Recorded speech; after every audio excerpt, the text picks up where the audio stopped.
Welcome to Moments with Mary Ann. I'm so delighted we're spending this time here today.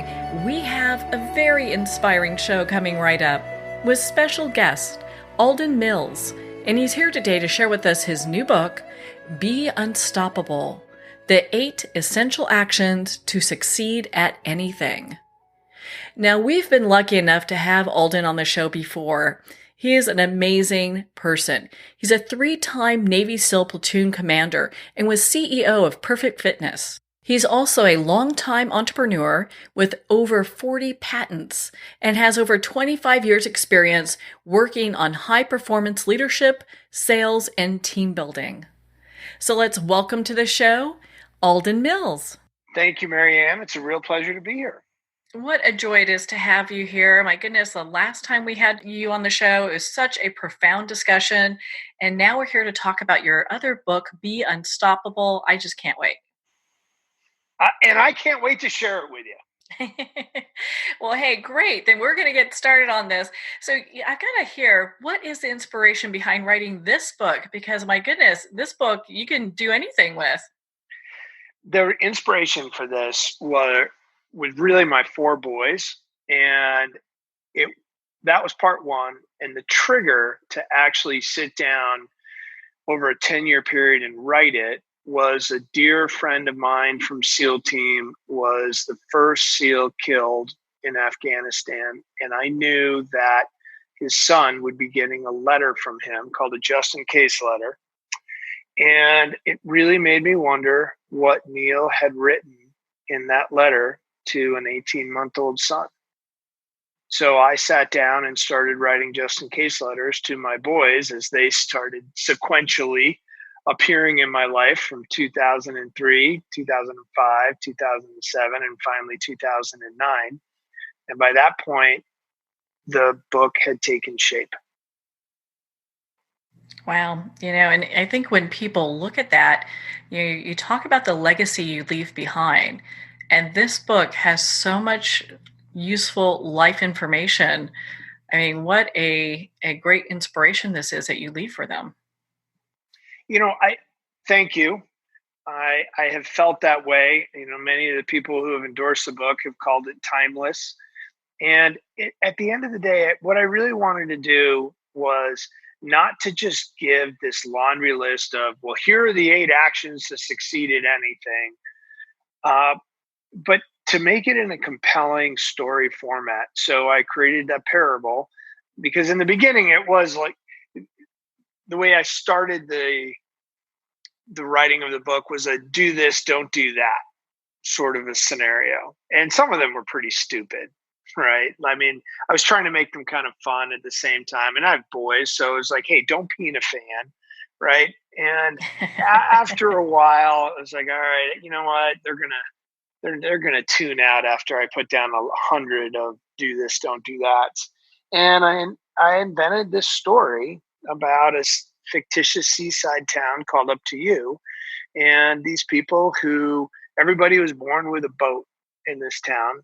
And then they spend the rest of their lives learning how to navigate their boat and modify their boat. And obviously that's analogous with what we do with our lives and our capabilities.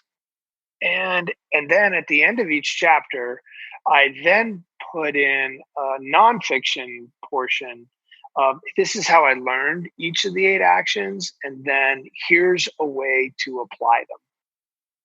And when you really look at success and you boil success down, because I think every parent wants their children to be successful, regardless of whatever their passion is they go after, as long as they're not successful in an illegal trade, right? I really worked to boil it down to how do you continue to persist? Because that's what success is really based on. It's all about persistence. It's about getting up, trying it a different way, and keep going.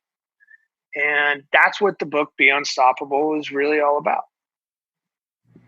I think that's such an important life lesson to learn at any age. A lot of people go through life never learning that.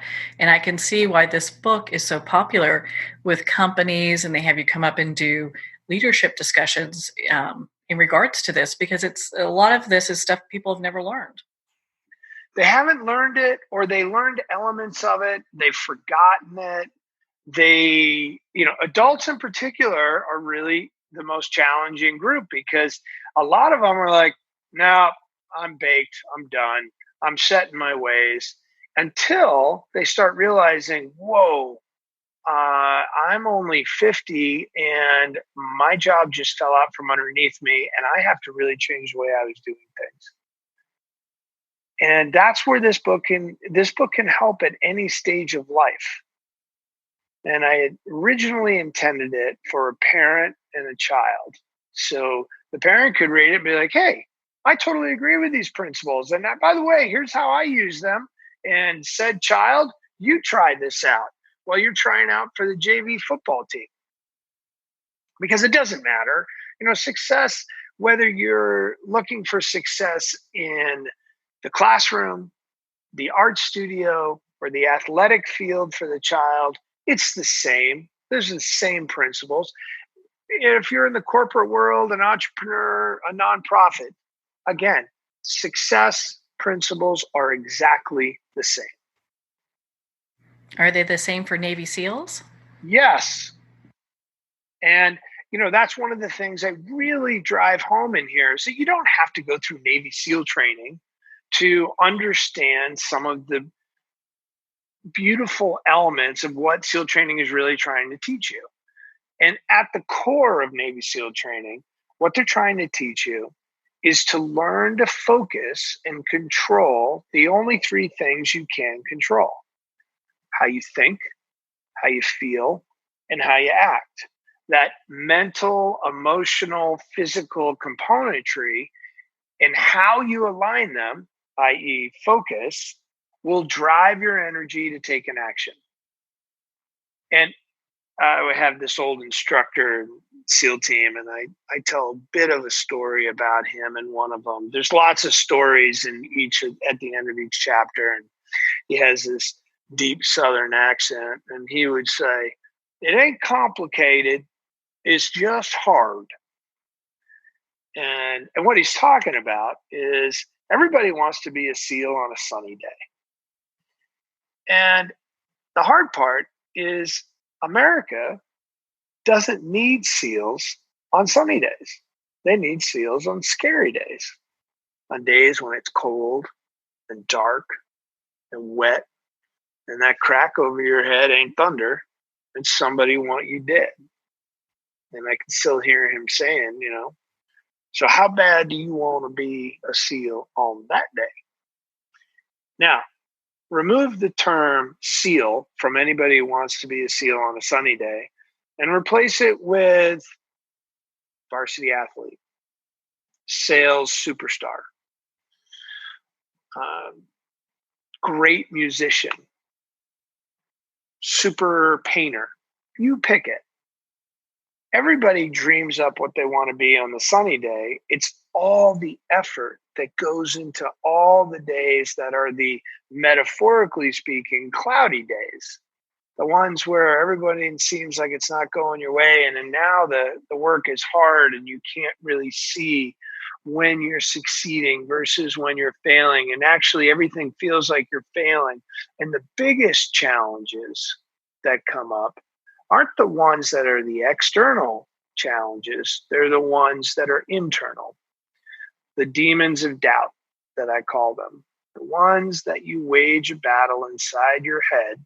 And that battle really is between your head and your heart, and that conversation. The conversation that's going to drive you to either quit or get up the next day and give it all you got and try one more day. Because at the end of the day, that's all we've got. One day at a time, getting up, opening our heart, giving it all we have with the most positive intent of making whatever that dream is a reality. Yeah, that's such an important thing. A lot of times people don't know how to get from where they're at to where they want to be, and all this stuff is in the way. And you really break it down so people can make it very clear on how to move from where they're at to be successful. Isn't that the challenge, right? And most people, I tell this story in the book about these two entrepreneurial minded classmates of mine going through SEAL training. And one of our responsibilities going through SEAL training is you have to clean the instructor's office every day. Now, there are 3 phases in training, very creatively called first phase, second phase, and third phase. And in first phase, they have one of our biggest challenges, and that's Hell Week. And Hell Week is this 6-day period where they keep you up from a Sunday night to a Friday afternoon and give you a total of about 3 to 3.5 hours of sleep. And the students were tasked with cleaning, which I was one of them, tasked with cleaning this office. And very squarely in the middle of the office on the main desk is a large 3-ring binder. And it says class 181, that was my class, Hell Week schedule. And it's like 3 inches thick. And one of them grabs it, goes, "Oh my gosh, look what I've got. I'm going to go photocopy this." And went out and photocopied the schedule and then brought it back. Now, I didn't know he was doing it at the time. And we huddled at the end of the day. And he said, "Hey, guys, look what I've got. I got the Hell Week schedule. Who wants to see it?" And I'm like, "Well, I definitely don't want to see it. Actually, guys, I wouldn't look at that if I were you." And the 2 guys started looking at it. And they started flipping through every set of rotations. Every 8 hours, new instructors were coming on. And they were lining out all these different physical things that we were going to be doing. And what do you think happened? Well, I'm pretty sure they got in trouble for that. Well, they got in trouble, but the biggest trouble they got in wasn't for stealing it. It was for quitting.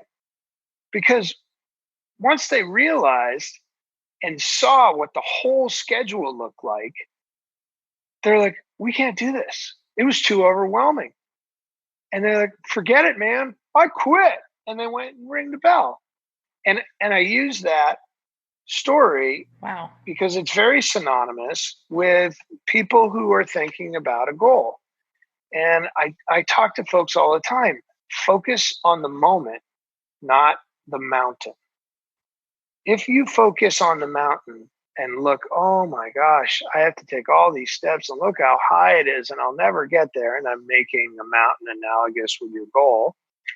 And I'm talking about a big goal, right? A goal of like, "Well, I know I just started in this company, but someday I want to be the CEO of it, or I want to lead this, or I want to start a company, and I want to," not just going from point A to point B in a week, a goal that takes 6 months, maybe 6 years to accomplish. So many people give up on these goals because it's just too overwhelming to them, and they self-sabotage. They defeat themselves because they focus on the mountain instead of just that moment, because that moment is the only thing you can control. And that's why I really wrote that book, to give first to my boys. And to be honest with you, Marianne, I just thought the book, I'd print 100 copies, give it to some family and friends, and that would be the end of it. And 5 years later, and tens of thousands of copies, and now lots of corporations bringing me in, it's been a whirlwind of excitement to see people realizing, "Hey, I can do this. I just got to take one step back and take it one step at a time." Well, isn't that what life is all about anyway? I mean, we're not here with, easy, simple lives. People have challenges and things they go through. And what are you going to do? Give up? Or are you going to keep moving forward? And I'm sad to say, so many people settle. They just settle. They're like, "I'm 30 now." I talked to someone the other day. I was like, "Well, I'm 30. It's kind of hard to change careers at that point." I What? nearly like spat my apple at him. Like, "What? You're just getting started." Oh my At gosh. 60, like Ray Kroc teamed up with the McDonald's brothers in his early 50s to get McDonald's off the ground. Like some of our best ideas come to us. Some of the best art was created with artisans who were over 50. Look at Picasso's work. So it's a matter of just don't give up on those dreams and keep taking daily action, however small, however slight. Take that extra step every day. Well, you've kind of gone over a few of the 8 actions. I'd love for you just to spell them out for our listeners. Well, to give the listeners context, being that I'm in the military, having gone to the Naval Academy and then spent 12 years serving the country, I love acronyms. I love acronyms because, especially if the acronym spells something, it helps me remember it. So the whole book, which is called Be Unstoppable, the 8 Essential Actions to Succeed at Anything, is all comprised of a memory aid of an acronym that also stands for what is required for you to find success. So the acronym is called the letter U, persist. U-persist. And the U stands for understand your why. The P stands for plan in 3D. E is exercise to execute. R is for recognize your reason to believe. S, survey your habits. I, improvise. The next S, seek out experts. And T, team up. Well, I appreciate you going over that for our listeners, and we're not going to cover each of these. We do want people to pick up their own copy of Be Unstoppable because it is such a profound book, and the parable you have in it is really well written and makes a lot of sense. And I could see how people are implementing it in their lives today. But I'd love for you to share, there are some things you talk about in your book that I'd love for you to share with us. And one is an outcome account. So what is that and why would we use it? I didn't know it at the time, but I was creating an outcome account in my head when I was considering quitting in SEAL training in Hell Week. By the time we got to Hell Week, we were down to 18. We started right before class up with 122. 6 weeks later, we're down. A Wednesday night, we're at 18. And the instructors, I was the only officer left, and we had 17 enlisted. And the officers would come to me, but really the instructors and the officer instructors would come to me and they'd whisper in my ear, "Sir, how can you honestly think you're going to lead in SEAL team if you can't even lead your class through Hell Week? I mean, look around, sir. Half your class is gone just in the last 3 days. This is just awful. We're going to have to combine this class." And they whispered all kinds of negativity. It was never shouting. It was whispering. And I remember thinking to myself, oh my gosh, maybe they're right. I mean, they were really trying to reason me into ringing the bell.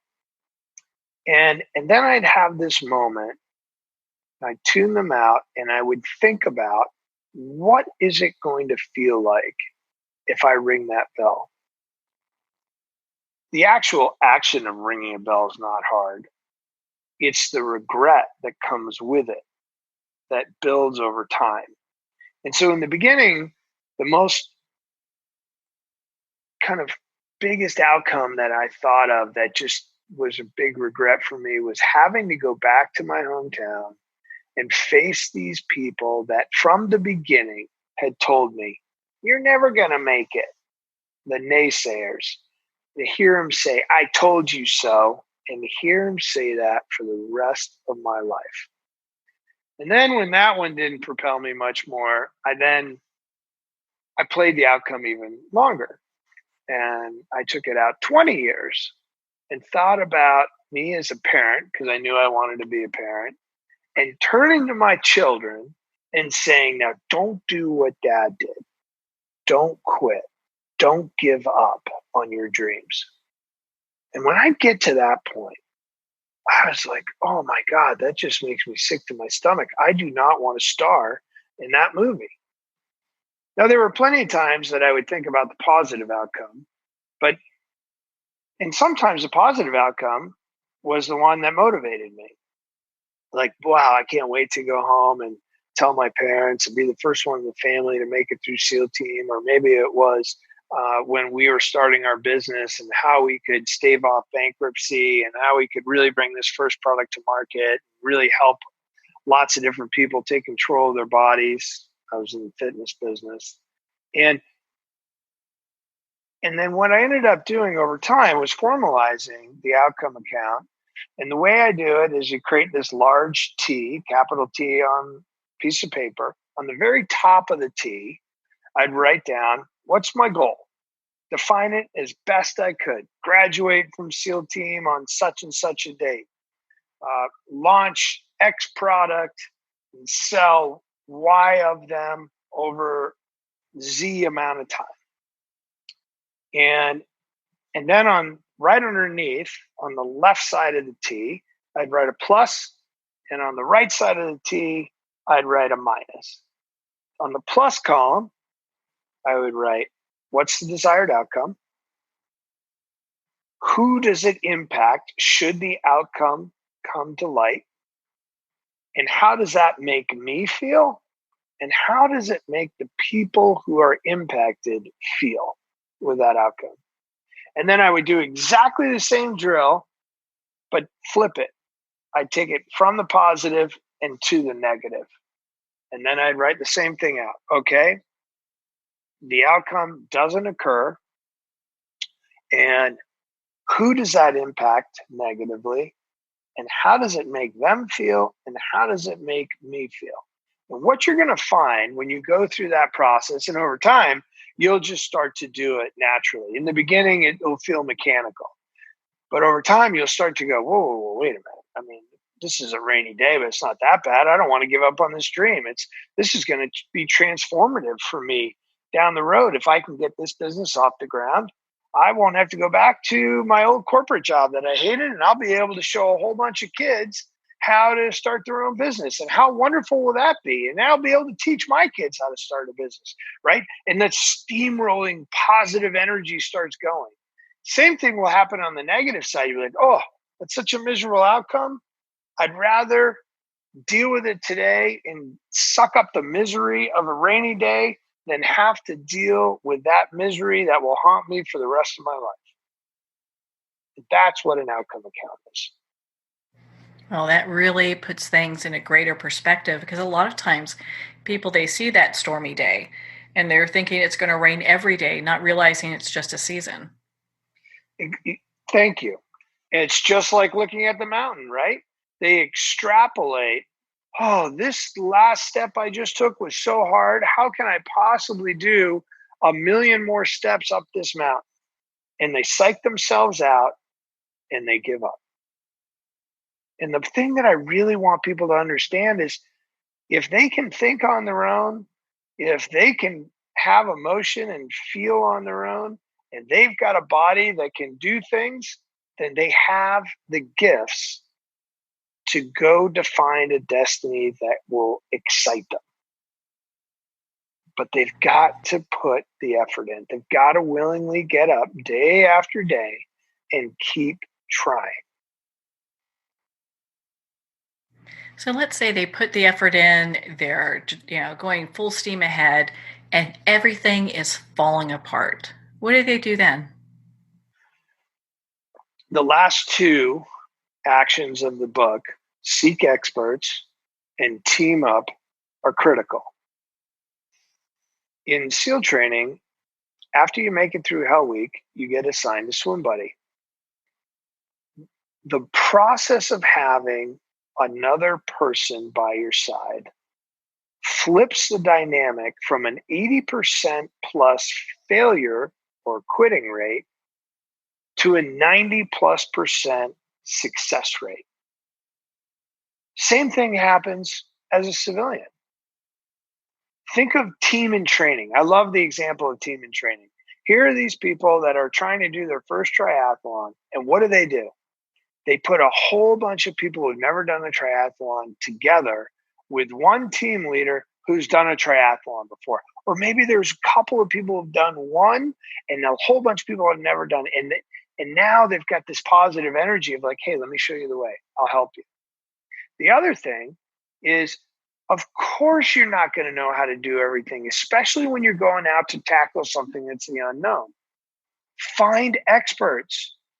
Get your ego out of the way and look for somebody in an industry that's either in the industry you're trying to work in or some kind of task that you're trying to deal with that can help you and advise you to help you reduce your amount of failure rates and experience. And if you have to pivot, I didn't say quit, I said pivot, change direction a bit to get to your goal, then that expert can help you with that.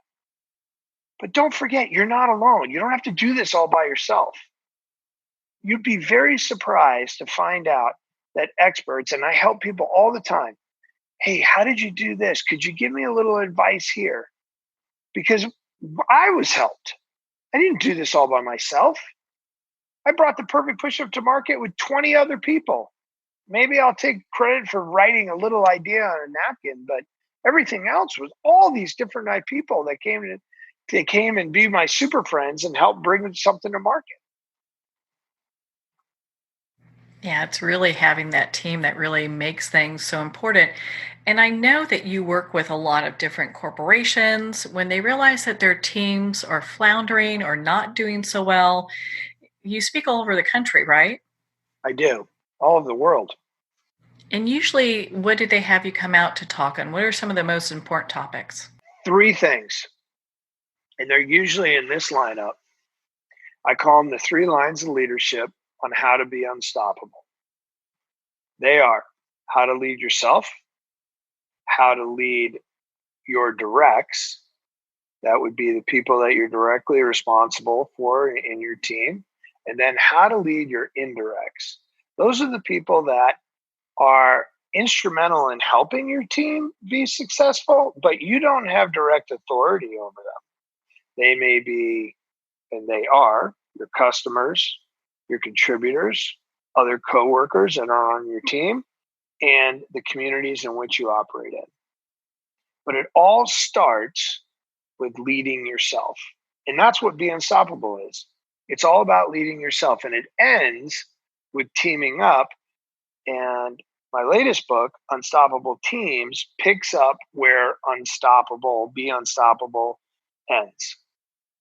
And what they'll find is that the connective tissue through the entire chain comes down to our single most powerful human emotion. And that's care. Care is a building block for love. But you don't get love until you show you care. Because at the end of the day, as Teddy Roosevelt astutely has said over 100 years ago, no one cares how much you know until they know how much you care. Isn't that the truth? Yeah. So, I mean, it's what you're doing, Marianne. I mean, you couldn't stick this out for as long as you have if you didn't truly care about the content and the people that you bring on your show and to all your listeners. And that's why I love working with you. oh, well, thank you. You just made my day. So, and it's nice to be able to have discussions with people who are looking to make such a positive impact in the world, such as yourself. And for people, maybe people want to look at your books and your blogs and other things. And also, when we have corporations that are looking for keynote speakers, I mean, where can they reach you and connect with you and be part of your community? Thank you for asking. They can reach me on my website, which is Alden mills.com.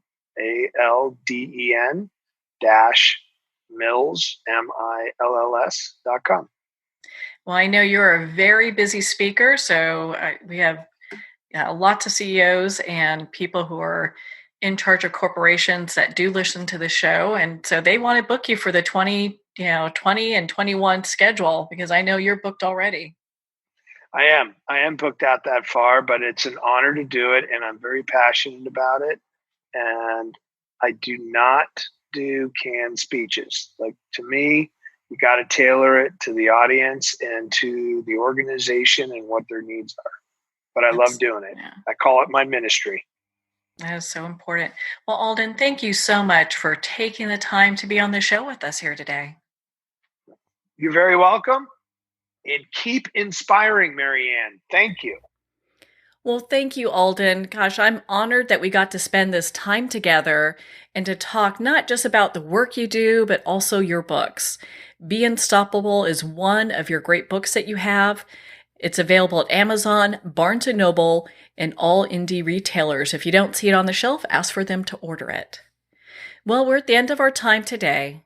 I would like to thank everyone for tuning in. You're listening to Moments with Marianne. And remember, make every moment count.